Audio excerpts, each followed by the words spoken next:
Hitchhiking. What is it and why did we do it? Well, the first one's easy. Putting on a puppy face, sticking out a thumb and praying to the gods that someone stops for us. And then convincing them to actually take us. Regarding the second question as to why we did it, now that I think of it, also easy. We were bored students looking for an adventure. We made it!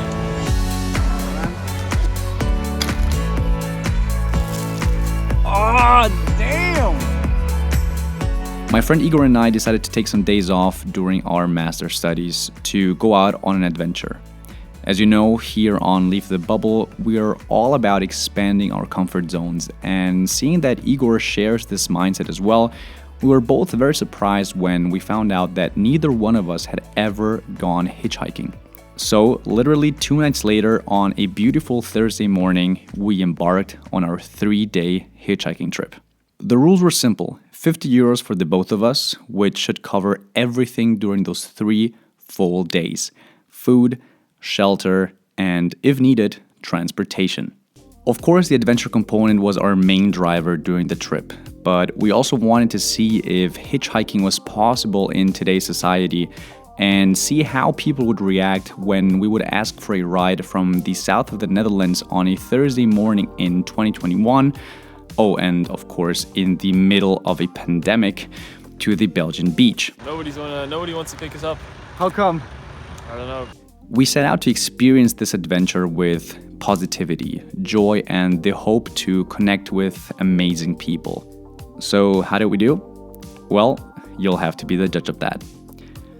For our first station, we needed to leave Maastricht, so we left the city center and walked to the outskirts of town to see if we'd be able to hitch a ride in one of the gas stations.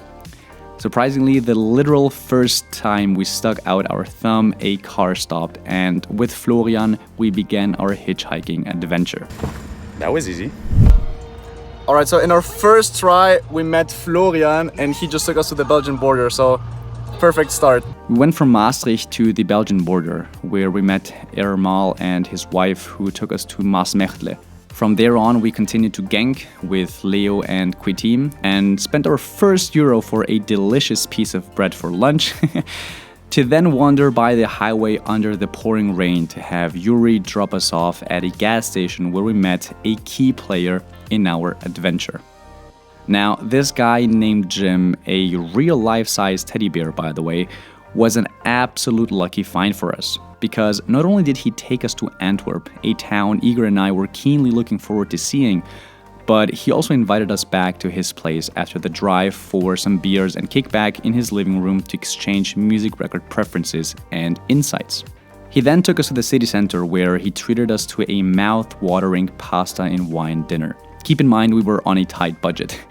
We treated him to a delicious pint of Guinness and ended the night wandering under the gorgeous Antwerp lights, where we also took some pretty cool pictures. Meanwhile, Igor and I were trying to spot a place to sleep in town, as we didn't want to spend the other half of our budget for a hostel the first night, after we already spent the first half on the 3 pints of Guinness.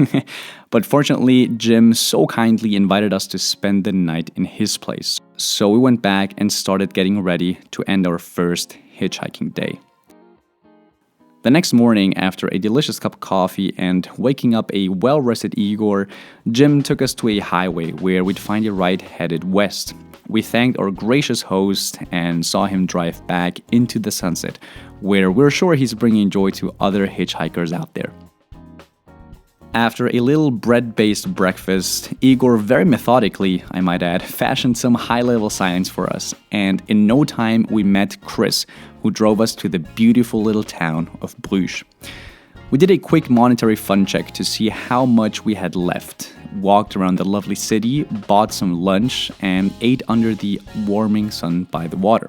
Once we decided to continue moving westward, we met Phoebe, an extremely likable horse breeder who took us to Bredene, the Belgian beach, which meant that we made it! Feeling the sand under our feet, listening to the waves crashing against the banks, and feeling that unique breeze against our faces was an enormous sense of satisfaction. Igor and I made it, and we just had to enjoy that for a moment. But then the real question dawned on us. Where and how were we going to spend our last night before heading back home? Well, it actually turned out to be a rather easy question to answer. It was clear that we had to spend it on the beach. Neither one of us had ever done it before, and even though it was getting quite cold, we knew that it would definitely be a night we'd never forget. We began scouting our surroundings to find a potential sleeping spot, then went back to a supermarket to buy our final supplies for the night, and just started living and enjoying every second to the fullest.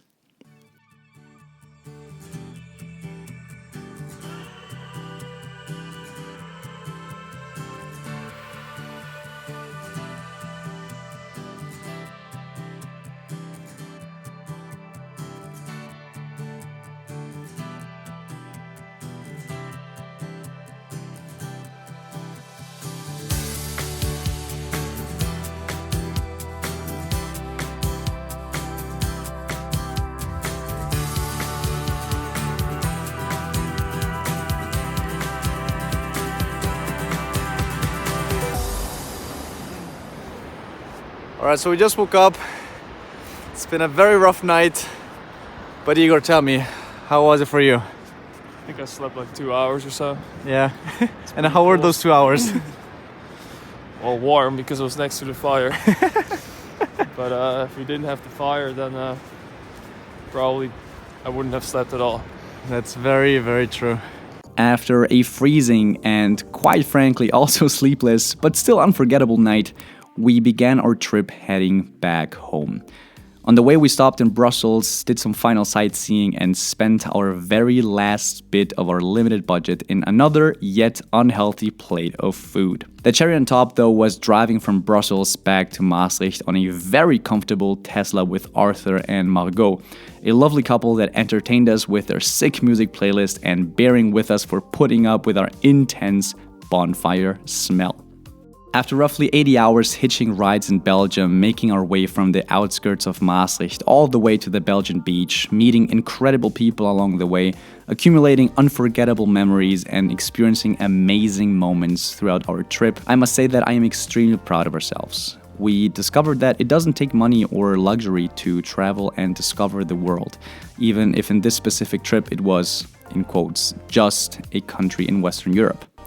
We were surprised by the altruism every single person we met along the way showed us, and how positive and joyful they were to still see two young students hitchhiking across Netherlands and Belgium. And of course, we enjoyed every second of the trip to strengthen our friendship's bond, while at the same time growing personally.